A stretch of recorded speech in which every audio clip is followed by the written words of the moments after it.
Σαν σήμερα, 22 Δεκεμβρίου 1918. Σκοτώνεται ο Έλληνας υπτάμενος άσος Αριστίδης Μωραϊτίνης. Ο Αριστίδης Μωραϊτίνης γεννήθηκε στην Αίγινα το 1891. Σε ηλικία 15 ετών εισήλθε ως δόκιμος στη Σχολή Ναυτικών Δοκίμων, ενώ όταν ξέσπασε ο πρώτος Βαλκανικός πόλεμος τον Οκτώβριο του 1912 υπηρετούσε ως ύπαρχος σε τορπιλοβόλο που δρούσε στην περιοχή της Λίμνου.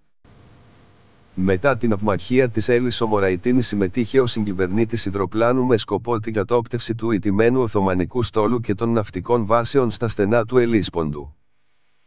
Κυβερνήτης ήταν ο Μιχαήλ Μουτούσης. Θα πρέπει να σημειωθεί ότι ο Μωραϊτίνης δεν είχε προηγούμενη πτυτική εμπειρία, παρόλα αυτά δεν δίστασε να ζητήσει ο ίδιος τη συμμετοχή του σε αυτή την αποστολή. Αυτή στέφθηκε με απόλυτη επιτυχία και θεωρείται ως η πρώτη στην ιστορία αεροπορική αποστολή ναυτικής συνεργασίας. Μετά τη λήξη των Βαλκανικών πολέμων και για τα επόμενα 2 χρόνια ο Μωραϊτίνης εκπαιδεύτηκε από Βρετανούς αεροπόρους στην Ελευσίνα. Το 1914 συνέβαλε στη λειτουργία της Σχολής Ναυτικής Αεροπορίας και έναν χρόνο αργότερα ανέλαβε τη διοίκηση της σχολής που έδρευε στο Παλαιό Φάληρο.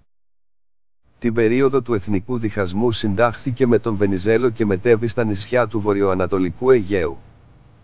Οι αποστολές του περιλάμβαναν την κατόπτευση και την καταστροφή εχθρικών στόχων στη Θράκη και στην Ανατολική Μακεδονία που βρίσκονταν υπό τη γερμανοβουλγαρική κατοχή. Μία από τις πιο παράτολμες και πιο επιτυχημένες αποστολές του ήταν ο βομβαρδισμός του αεροδρομίου Ζέρβιτς στη Δράμα και 3 αμαξοστοιχειών στις 18 Μαΐου 1917. Παρόλο που τα εχθρικά γερμανικά αεροσκάφη τύπου Φόκιαρ ήταν πιο εξελιγμένα, ο Μωραϊτίνης με αεροσκάφος τύπου Κιάμαλ κατάφερνε να φέρνει σε πέρα στις αποστολές που είχε αναλάβει.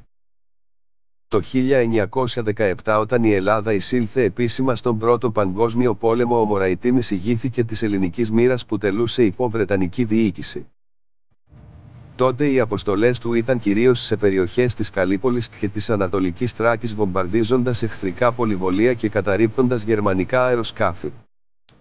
Τον Ιανουάριο του 1918 συμμετείχε και διακρίθηκε στη συμμαχική αποστολή για τον περιορισμό του γερμανικού θωρηκτού Γκεμπέν που δρούσε στα Δαρδανέλια. Λόγω της τολμηρής και επιτυχημένης δράσης του ο Μωραϊτίνης απέκτησε τα προσωνύμια άσος των αεροπόρων της Μεσογείου και ατρόμητος αεροπόρος από τους συμμαχικούς συναδελφικούς κύκλους του. Τους επόμενους μήνες με έδρα το αεροδρόμιο της Καλονής στη Λέσβο, έφερε σε πέρας αποστολές αεροπορικού βομβαρδισμού στρατιωτικών στόχων στη Σμύρνη, στο Σαντζάκ Καλέ, στη Μενεμένη και στη Μανίσα.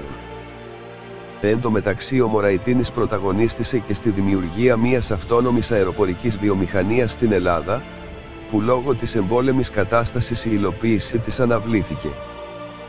Μετά τη λήξη του πολέμου ηγήθηκε της ελληνικής μοίρας αεροσκαφών που συμμετείχε για τον διεθνή έλεγχο των στενών. Στις 2 Νοεμβρίου 1918 προσγειώθηκε στο αεροδρόμιο του Αγίου Στεφάνου στη Κωνσταντινούπολη, γεγονός που προκάλεσε κύμα ενθουσιασμού στον ελληνισμό της πόλης. 50 ημέρες αργότερα, σαν σήμερα πριν από 105 χρόνια, στις 22 Δεκεμβρίου 1918 και ενώ ο Μωραϊτίνης πετούσε από τη Θεσσαλονίκη προς την Αθήνα το αεροσκάφος του συνετρίβη εξαιτίας κακών καιρικών συνθηκών στην περιοχή του Ολύμπου.